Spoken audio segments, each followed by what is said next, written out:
Hello, and welcome to this course on newsfeed advertising. In this course, we're going to cover how to drive targeted traffic from Facebook with native ads. This course is divided into 3 modules. Module 1 covers marketing objectives. Module 2 covers audience, ad placement, and budgets. And Module 3 covers creating the actual ad itself. By the time this course is over, you'll know how to effectively create and launch Facebook ad campaigns for your business. So without further ado, let's dive into the first module. Okay guys, welcome to Module 1. In this module, our expert will be teaching you about the various marketing objectives and how to choose the best ones for your business. So get ready to take some notes and let's jump right in. Alright, welcome to Module 1, where we'll be going over ad objectives. First thing you'll want to do is come up to Business Manager, All Tools, and Ads Manager. Next, we'll click on the Create button. This will bring us to the Marketing Objective. Now, a lot of people like to just dive in here because they're excited about getting their ad campaign running, and they go with traffic, because traffic sounds like it has broad application. However, that's a huge mistake. You really need to sit down, think about your marketing objectives and goals, and choose the correct marketing objective before moving forward with your ad campaign. Let's go through some of the more common ones. Brand awareness is basically about getting your product or your service, or your brand identity more specifically, in front of as many people as possible within your niche or your desired audience. Reach, on the other hand, is similar, but it's not going for a certain type of people or type of demographic. So reach would be primarily for products with broad appeal. If you're starting, for example, a vacuum cleaner company or a bottled water company, that applies to everyone, and so reach might be a smart decision in that case. However, if you're selling industrial copiers or fax machines or something like that, obviously your desired audience is a little more unique, and so you'll want to go with brand awareness. The next objective category is consideration. The first of these is traffic. This is probably the most common one that people think of. Driving traffic from Facebook over to your web properties, whether it be a lead page, a sales page, your website, or some content. Now, there's a few different types of consideration besides traffic that a lot of people don't think about too often. Engagement is designed to get exactly that, engagement. Likes, follows, shares on your actual Facebook content. App installs, if you're in the mobile app industry, is also an option underneath the consideration category.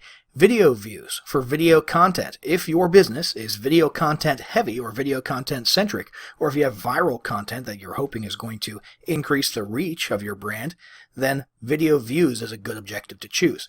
Lead generation. This actually allows you to create lead capture Facebook ads, Facebook lead ads within the newsfeed that don't even require people to leave Facebook. And this is a very powerful, relatively new tool. Messages are another awesome approach, and probably the newest big trend in Facebook marketing in recent months. With these, you can actually get conversations started with prospects and potential customers inside of Facebook Messenger and actually leverage Facebook Messenger as a marketing and sales platform. Next, there's conversion.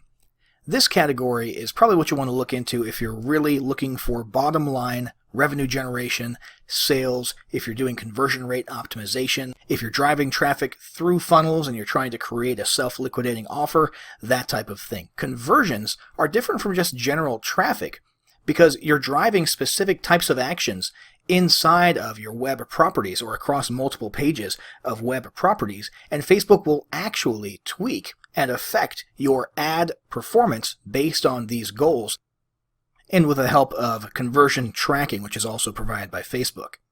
Next, there's catalog sales. Now, these ads will automatically show items from your e-commerce store. So if you have a Shopify store or a WooCommerce store or something like that, you can actually have your target audience see your ads for specific products from your store with minimal manual work on your part. This is a great opportunity if you're running an e-commerce store and you want to drive leads and potential sales from Facebook.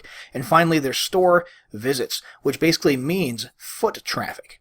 not digital, but foot traffic, trying to get Facebook users who are somewhere local to you to come into your actual place of business. So there's a lot of excellent marketing objectives here. Facebook has done an excellent job over the last few years of tweaking the way that it lays out its marketing objectives and adapting its ads to your objectives to help you get the best performance and the best results for every dollar you spend on your Facebook advertising campaigns. So to keep things as broad as possible, we're going to go with traffic for this example. We'll make our campaign name Traffic01. We'll hit continue, and we'll move on to targeting in the next module. Hey folks, welcome to Module 2. In this module, our expert will be covering audience targeting, ad placement, and budgeting. So get ready to take some notes and let's jump right in. All right, welcome to Module 2, where we're going to be going over traffic, placement, and budget. So prior to getting to this point, obviously you will need to have done some market or audience research. You need to have an avatar of the ideal customer or prospect that you want to go after with your Facebook ads. So for this example, let's say we are creating a new sports drink and we want to get our new sports drink in front of people in the fitness niche. For locations, you can get very creative here. If we wanted to, we could just leave it broadly at the United States, but let's go ahead and go with one specific city. Once you choose a city, you can actually go with a radius around that city. Now, for our purposes, let's just say we're trying to sell our sports drink to anyone in the United States, so we'll choose the United States as a whole. Now, I haven't studied up on the fitness niche, but let's say that we did and that our research indicated that ages 21 to 44 were the most active buyers of sports drinks within our audience. Next, gender, we could choose one of these. We'll set it to all. Languages, not really a factor here, but if you wanted to, you could choose specific languages. And then for detailed targeting, we can actually dive even deeper and make sure we're hitting the right people. Let's just type in the word fitness and see what happens. So Facebook is already giving us a whole lot of suggested interests, behaviors, and even employers and job titles that we can choose here. Fitness consultants might be interested in our sports drink, so we could choose that.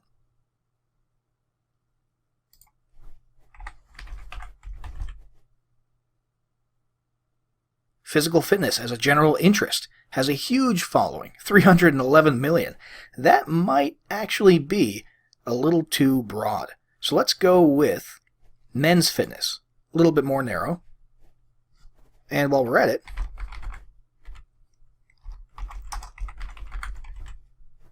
let's see what we get with women's fitness. In this case, as you can see, we have behaviors and interests to choose from.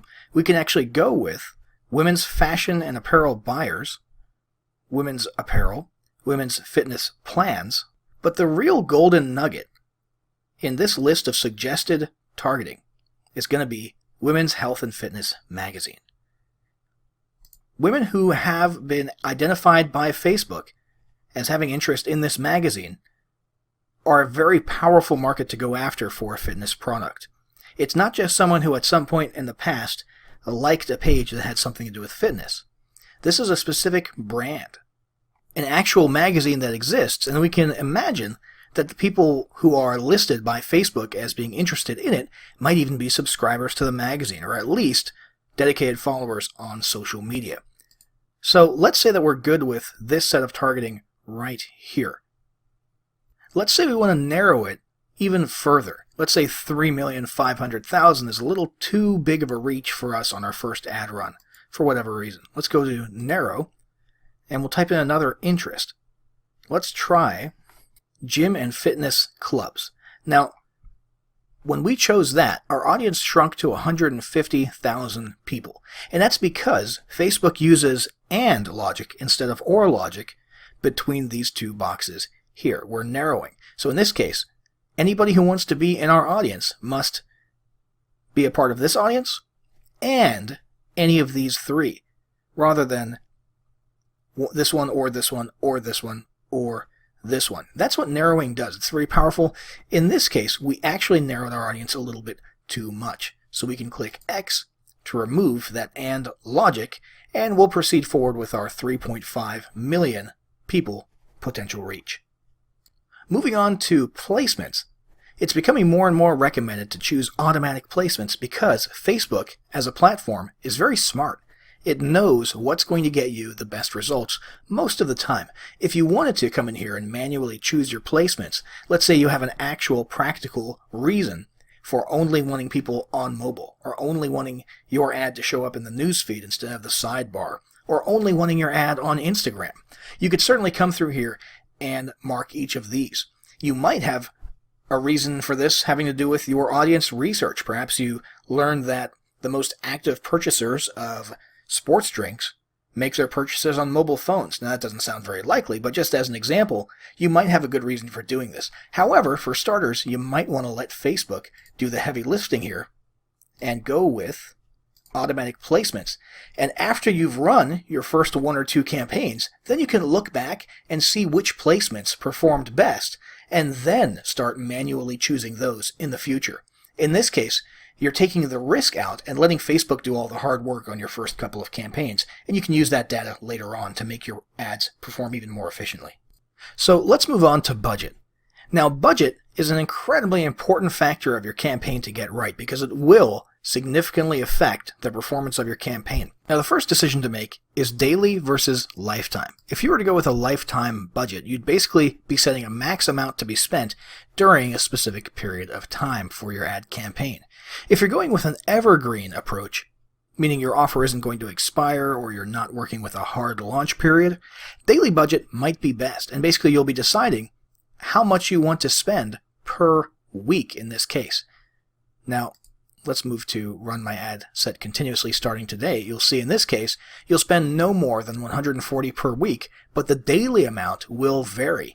Facebook will simply make sure that the average across each week is approximately $20. But you might spend a little more than that or a little less than that per day. If you choose a start and end date, however, Facebook will automatically calculate the total amount that you will have spent by the end of that ad campaign. So again, it comes down to whether you're working with a hard launch or an expiring offer or an actual evergreen offer that doesn't expire. Next up, let's talk about optimization for the ad delivery. This is very cool and very important. Facebook has recently wised up to the fact that a lot of clicks that people pay for don't actually turn into real website views. So let's read through this really quick just so we understand. Facebook allows you to optimize now for landing page views to find more people in your target audience who will click on your ad, and listen to this, and wait for the landing page to load. Facebook is actually tracking, with the help of conversion pixels and so on, the performance and the behavior of people after they click from Facebook and go off to the millions and millions of landing pages out there. And they know, with their algorithms and with their data, what type of people are more likely to click on a landing page that's relevant to them and wait for it to load, and what type of people are more likely to click once and instantly bounce because they're not willing to wait for the page to load, which is a surprisingly large amount of people. So let's say we're going for clicks to landing pages instead of just general broad clicks.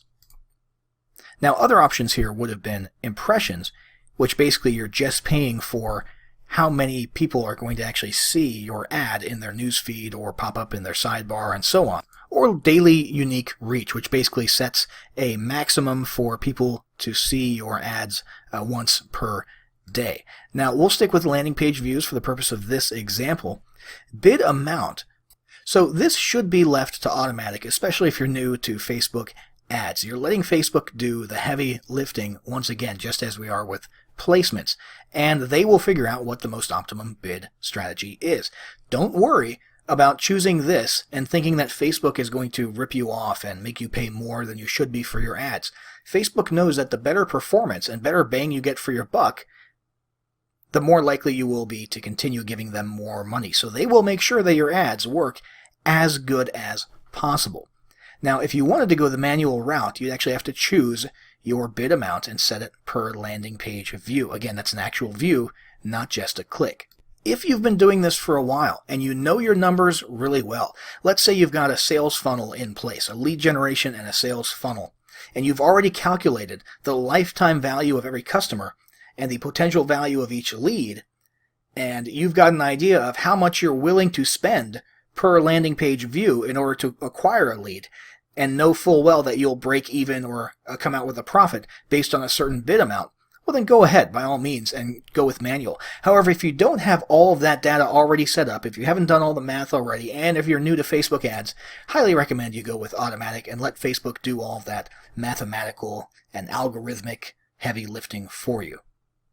Now with the landing page views optimization option, we will get charged for impressions, and that is set as the default. However, if you were to choose a different option, you'd see a more options link here, and you'd be able to choose things like certain actions, such as clicking a link, or if this was a Facebook lead ad we were setting up, it would be for every time someone actually enters their email address and becomes a lead. Now, we don't have ad scheduling chosen here because we have our daily budget set. If we had set this to lifetime budget, then we'd be able to manipulate our actual ad scheduling. Delivery type, it's set to standard right now, which means show your ads throughout the day on your selected schedule. However, if we wanted to, we could go with the accelerated option if we had manual bids going on, and that means the emphasis is put on the speed at which your ads are shown to as many people as possible. So that covers this module. We went over traffic targeting, ad placements, and budget and schedule. Now we're going to move on to creating our actual ad creative. Hey folks, welcome to Module 2. In this module, our expert will be covering audience targeting, ad placement, and budgeting. So get ready to take some notes and let's jump right in.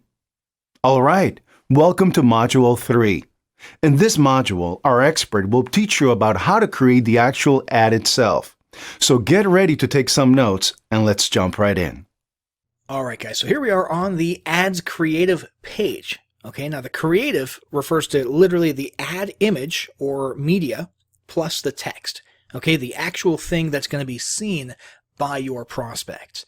And the options for the ad creative have exploded in the last few years. As you can see, there's a whole lot of different things you can do. In fact, most recently, you can turn images into video. So there's always something new here, and by the time you see this video, there's probably going to be some pretty cool new stuff as well. Now, let's go through each of the different formats really quickly. So carousel, you can have multiple images or videos now, okay, that scroll from left to right that people can go through. And here's a little preview, okay, of different placements and views. And as you can see, that in and of itself has become pretty expanded. There's a ton of places people can see your ads. Okay, but if you were looking at it on your desktop newsfeed, that's what a carousel would look like. You're just going through photos or videos, right? And on mobile, it would look like that. So, next option here, single image. This is the oldest, the oldie but goodie. Still, in my opinion, one of the most powerful ones. Most people should just be using this for the sake of simplicity, and that's what we'll be doing as well. Unless you're running an e-commerce store or something, in which case, collection might be relevant. We'll get to that in a moment. Or video, of course, is also extremely, extremely powerful as well. Image or video, one of these two is what the vast majority of you will end up using. So a single image, very basic.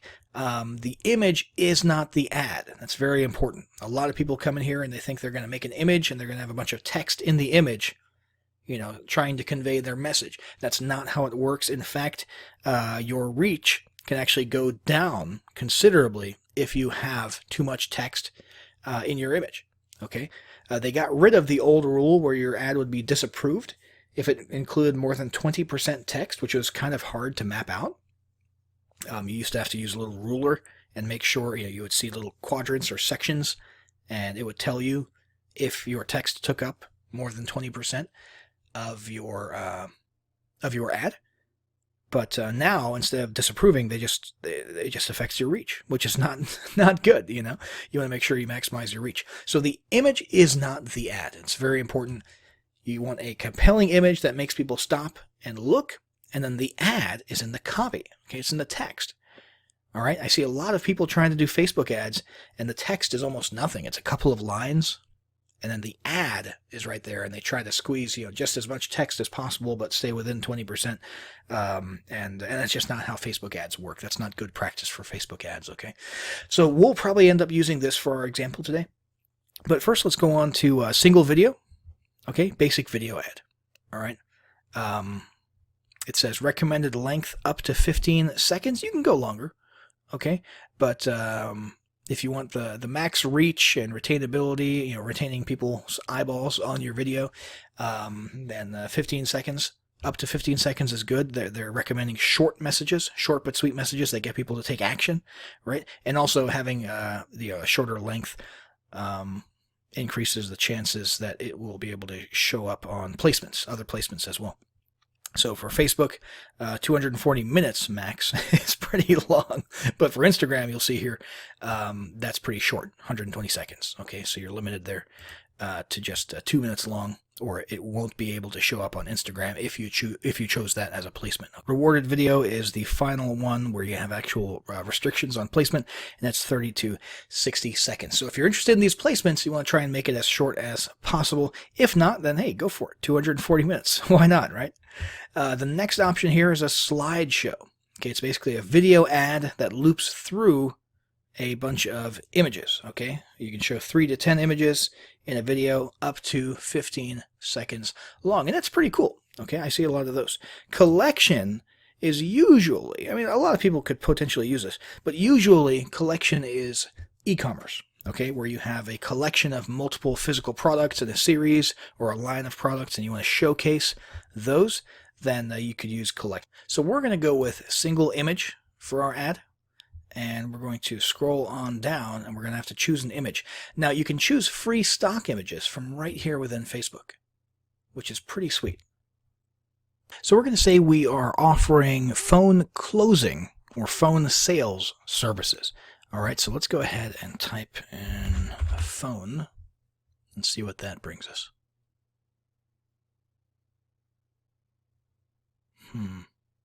There we go. Dude on a phone. That's pretty much all we need. Okay? It's a good looking stock image, and that's really all we need. So let's come on over here to text. I'm going to paste in some copy. Now this copy, you'll notice, is long, and it's supposed to be long. In fact, it can be much longer than this. Okay, this is kind of short as copy goes among the those in the know about how Facebook ads should work. Okay, now this takes people through basically a content piece almost. This is kind of like a mini blog post. And fix some typos here. And it basically takes people through a long, drawn-out explanation of why they should be interested in what we're offering. Okay, this whole diatribe here is about sales versus closing. Okay, and how selling and the traditional concept of sales needs to stop. All the old sales tricks need to stop. And a more thoughtful approach called closing is what you need to be using on the phone and in your business. Okay, and basically at the very end, there is a call to action. Click Learn More to grab our free guide on high ticket closing. And of course, that brings them as a lead into our system. We're still fantasizing here, at which point we can offer them afterwards our phone closing services, right? Let's come on over here. Say https closingdoneright.com, which is not a real URL, or maybe it is a URL for all I know, but I just made that up on the spot. Headline is going to be stop selling, start closing, which sounds a little bit odd. Your average person who isn't interested or isn't aware of the distinction there will stop and say, wait, what are they talking about? Stop selling, start closing, okay? And call to action, learn more works for us since we actually mentioned that in our copy, but you've got a bunch of different options here. Apply now, book now for calls. You can go with no button at all if you'd like. Contact us, donate now, download, get offer, get quote. Lots of different ones that might be applicable to your ad. And that's more or less it. We could actually move forward with this as is. There are some other options if you wanted to actually show the website, the web address on the ad down here. You could actually put that here. Okay, so we could grab closing done right, display that here, and then people would then be able to